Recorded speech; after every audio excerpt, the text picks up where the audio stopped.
Hi friends, welcome to home foods 9. ఈరోజు మీకు ఎంతో రుచికరమైన చీజ్ పాస్తా ఎలా ప్రిపేర్ చేయాలో చూపిస్తాను.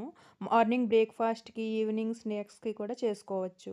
ముందుగా పాస్తా ఉడికించుకోవడానికి ఒక బాండిల్లో నీళ్లు పోసుకొని, ఎసరు మరిగిన తర్వాత ఒక 3 కప్పుల పాస్తా వేసుకొని, హై ఫ్లేమ్‌లో ఒక 3 నిమిషాల పాటు ఉడికించుకోండి.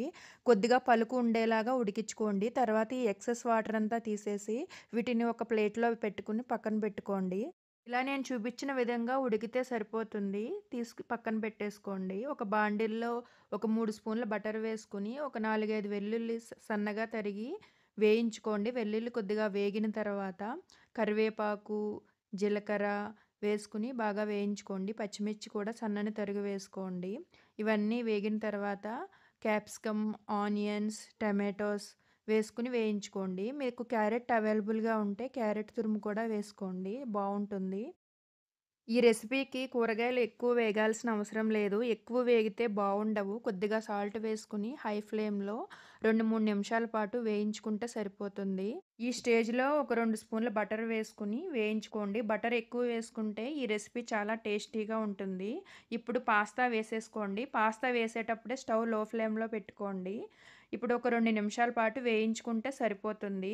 తగినంత సాల్టు, పెప్పర్, చిల్లీ ఫ్లేక్స్ వేసుకొని వేయించుకోండి.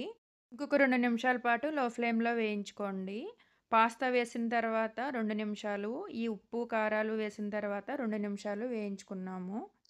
స్టవ్ ఆఫ్ చేసుకొని చీజ్ తురుముకోవాలి. ఒక 4, 5 అంగుళాల చీజ్ అయితే సరిపోతుంది. మీకు ఇంకా ఎక్స్‌ట్రా కావాలనుకుంటే వేసుకోండి. నా రెసిపీస్ మీకు నచ్చినట్లయితే సబ్స్క్రైబ్ చేసుకోండి.